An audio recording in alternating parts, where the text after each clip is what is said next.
and welcome to ShakeTube episode 9.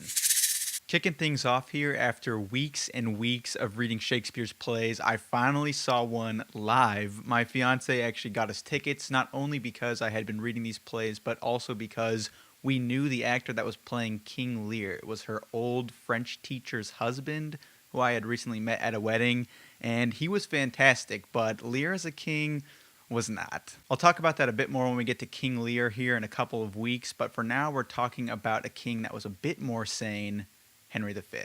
Supposedly written around 1599, this play finishes the tetralogy that we started last week with Richard II, and what a finish it was. This was a play that was depicting an event with such an epic scale that the chorus, or essentially the narrator, had to continually apologize for not being able to do it justice on the stage. This was a war play first and foremost, which was quite the step away from the more subdued political play that we read last week. We are dropped right in the middle of the 100 Years' War, which was an ongoing struggle between the Kingdom of England and the Kingdom of France over the succession of the French throne. So there is precedence for this conflict that takes up the ensuing pages of the play, so it's not like it just came out of nowhere. What is so subtle and easy to forget is that the bishops put the idea of going to war with France in Henry's head at this particular moment to postpone a bill that could restrict revenues to the church.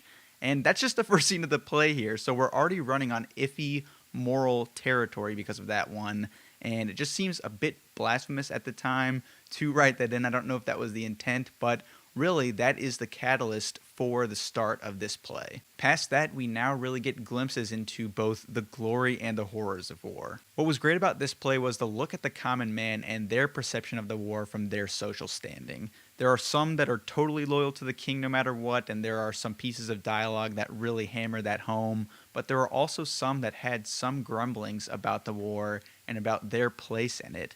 And why would you not with a conflict that's lasting for decades and decades? You'd probably want to get out of it. Most importantly, we see that the common man has to fight even though they often have nothing to gain from these conflicts, and they have to fight for the king because that's just what you're supposed to do in this era. What's interesting is we do get a glimpse into this perspective by Henry disguising himself as the common man and really going into the camp and talking with the various troops, which isn't really a common device used in a lot of war stories, at least at this time. Every time that we see any mention of the king, it's usually from his throne or maybe doing some trickery that only takes place in political settings of the king. It never occurs outside of these royal palaces, and if it does, it's very brief, but here Henry's really getting into the thick of it. This leads to a fascinating discussion on if the king is responsible for what happens to his soldiers during war, and we get a great monologue from King Henry that amplifies one of the themes that I really enjoyed in Richard II,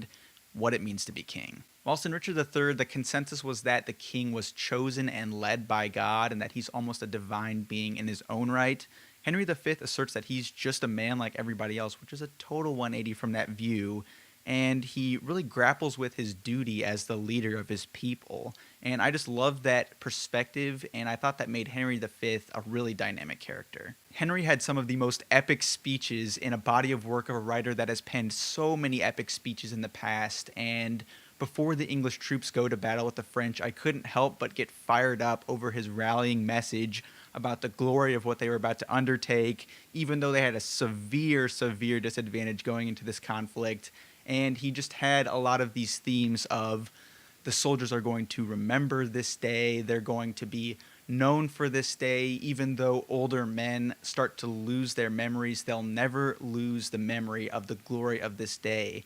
And even those soldiers that might have had some doubts about the battle, how could they possibly not feel fired up about it? They don't really have a choice about it, but luckily they have a leader that's going to lead them in a really great way before they enter into a really intense battle. It was just such a unifying message. He gets to the point where he says, "We few, we happy few, we band of brothers."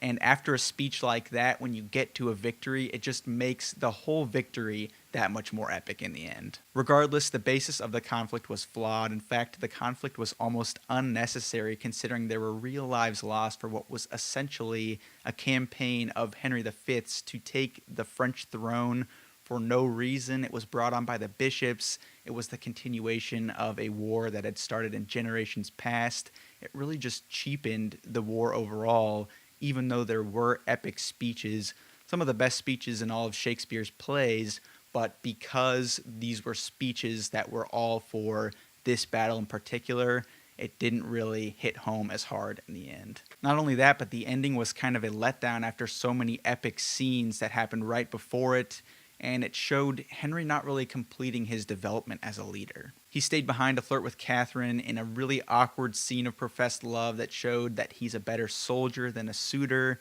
and he had his council go out and nail down this treaty when he should be on the forefront of this. He's the reason that they're in this conflict in the first place, and so he should be the one leading them in the diplomatic aspect of that conflict. His inability to refrain from getting into needless conflict, as well as scenes like when he just ordered all of the POWs to get killed on the spot, those just show that maybe he isn't the most well-rounded leader overall, despite the fact that he's a great war general. And in that regard, it kind of reminds me of other figures throughout history, like with Ulysses S. Grant, for instance. He was a great war general, but he was a subpar president. He got drunk. There's just a lot of parallels to leaders like that. And there are needs for leaders like that throughout history, but it just shows that he might not be the great leader that a lot of people are talking him up to be. Like some people are saying he might be comparable to Alexander the Great, for instance. I didn't quite see that. Regardless, his reign was a success. He was able to capture France for the time being, but it's stated at the end that all of that quickly fell apart with his son, Henry VI. So was it really worth it in the end if they ended up losing France, and if everything that he gained in his reign didn't have long-term benefits? It was a fascinating play all the same, and it was a great read. I really enjoyed it, and like I said, those speeches really did pump me up, and it almost makes me feel like the tetralogies could be visited again. I know that this is ShakeTube 2017.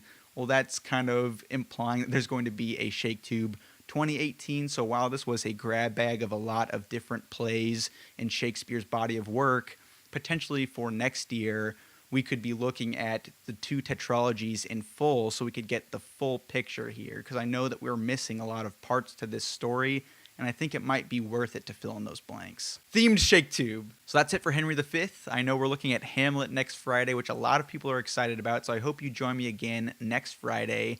I also posted 2 videos earlier today regarding my October reading project, Edgar Allan Poeber, where I look at various works of Edgar Allan Poe.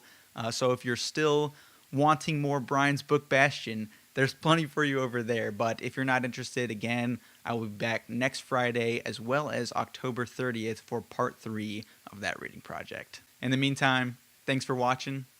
I'll catch you next time.